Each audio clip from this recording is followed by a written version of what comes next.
I unlocked every achievement in the Claws of Awaji DLC for Assassin's Creed Shadows, and this is how I did it. The Claws of Awaji is an expansion for Assassin's Creed Shadows and adds 11 new achievements. The new achievements are typical: complete the story, do some combat related activities, and draw 3 sumie. To access the DLC, you must first have completed the main story arcs for both Nawe and Yasuke in the base game, as well as finished Junjuro's personal journey. Once you've completed the quest Out of the Shadows in the main game, a notification will appear letting you know that the Claws of Awaji expansion has been unlocked. To begin the DLC, head to the hideout and speak with Konatsu, who will be waiting there for you. Konatsu tells you about a puppet show, which serves as a playable introductory mission using a 2D perspective similar to the Assassin's Creed Chronicles games, where we are told about the Sanzuku Ippa, the main villains of the DLC, and Nawe's mother, Tsuyu, a shinobi who we learned in the base game is not actually dead, but was a master assassin who was tasked with protecting the 3 imperial regalia of Japan from the Templars. Without getting into too many story details, Tsuyu disappeared for many years and was presumed dead. The puppet show story is relevant because it was a creative way of introducing our villains, giving some context to who they are, not just why they are objectives on our assassination board. The DLC story takes Nawe and Yasuke to Awaji to find Tsuyu and reclaim the lost regalia. Nawe finds Tsuyu but gets trapped in a castle, and Yasuke helps them to escape. Escaping the castle opens up the island of Awaji and gives us access to both Nawe and Yasuke as playable characters. I also got the Rant achievement, which is story related. There are 2 more story related achievements in this DLC: Hunters Hunted after eliminating the Sanzuku Ippa, and Unity for completing the DLC story. After escaping the castle, Tsuyu gives Nawe a bow, which is a new weapon type introduced in this DLC. The bow staff introduces a unique posture system that unlocks different combat techniques. Equipping it unlocks the Stick of Truth achievement for equipping a legendary bow. Tsuyu then speaks of a bow trainer. Visiting him and completing what I can only describe as a bow tutorial mission unlocks the 1-2 sweep achievement for eliminating an enemy after using all 3 postures of the bow in single combat, which is a requirement for this mission. During the story, while learning about the members of the Sanzuku Ippa and discussing how best to deal with them, Nawe and Yasuke discuss taking down Tamaji's captains one at a time to weaken his protection at his castle, leaving him vulnerable. Tamaji's captains are roaming Awaji. I was playing in guided exploration mode, so the locations of the targets appeared on my map without the need of much exploration or clues, saving me time. Eliminating them forces Tamaji to send out reinforcements. I recommend clearing this objective board as soon as possible before advancing the story. 1, because it makes the boss fight against Tamaji easier, and 2, it is a requirement for the Clawless achievement later on. After finishing the DLC's main story, I decided to unlock the more exploratory achievements before moving on to the combat related ones. Yasuke has a side quest called Memories of Battle. This is found in the Yura shipyard. Inside the ship is the old Ashigaru, who wants to relive some of his memories and challenges me to a duel.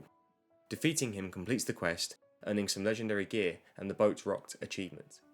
The next open world achievement was for drawing a new type of landscape sumie found across the Awaji map. Unlike the legendary sumie from the base game, you don't need to sneak up on animals to draw them. All you need to do is reach the drawing spot and you'll start drawing. There are 3 landscape sumie to find in Awaji, and their availability is not affected by seasons or time of day. 1 location is near a shrine in the middle of the island, but 2 of the locations are located at the end of trails. Completing these trails leads you to a sumie location. Completing all 3 landscape sumie unlocks the Breathtaking achievement. The description for the Clawless achievement is pretty vague. You have to eliminate all targets in Awaji, which, once you've completed the DLC story, you'd probably assume you'd done that, especially as you will return to the base game's map automatically.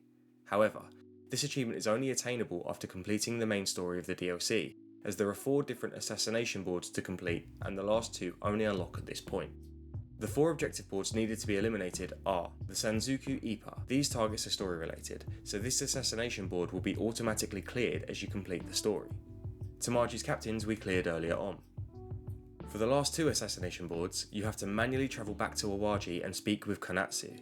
She reveals that there are still some of the Sanzuki Ippa's ambushes and spies left behind after the events of the story. Konatsu gives you the locations of some of the members of these boards, but killing members reveals the locations of the remaining targets. The spies and ambushers roam Awaji like Tamaji's captains did. Again, if you want to make your life a lot easier, just enable the guided exploration mode, so the location of all of the targets will appear on the map at once, saving you a lot of time. After eliminating all of the targets and clearing all 4 objective boards, you need to talk to Konatsu again to unlock the achievement. I attempted the combat related achievements once I had finished everything else the DLC had to offer. There are 3 combat related achievements. My plan was to go to the various enemy camps or castles where there are multiple guards and enemies to group them all up and perform the necessary action. Assassin's focus is for eliminating 7 enemies with one single use of Nawe's new Windstep ability. The Windstep is a bow ability unlocked in the new bow skill tree that temporarily boosts Nawe's speed and attack power. To earn this achievement, it helps to upgrade the skill tree branch.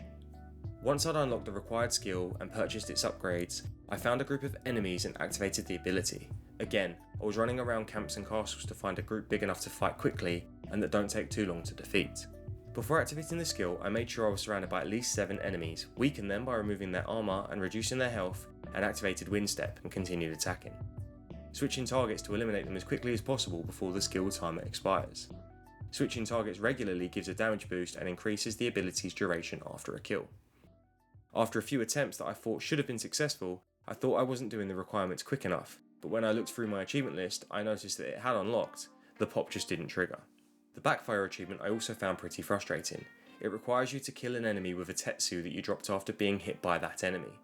The Tetsu Burst is a new Teppo ability for Yasuke, where he ignites the weapon with fireworks to push enemies back and deal damage like a flamethrower. If Yasuke takes a heavy hit while the firework is lit, he drops it to the ground. Or you can also drop it by dodging, but I didn't realise this until afterwards. After a short delay, it explodes and inflicts damage in an area. I found an enemy and got them to low health before activating the ability, making sure not to be locked onto them as I didn't want to kill them with the ability itself. Instead, I wanted to let them hit me to drop the burst on the ground, then stand near it so that the enemy is caught in the blast and killed by the eventual explosion. This took me a few goes, but eventually I managed to kill an enemy and unlock the achievement.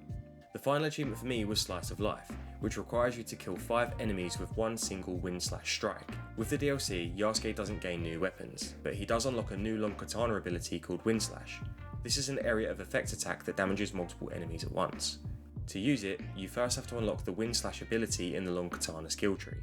Once unlocked, charge the katana, then release to unleash a wide area attack.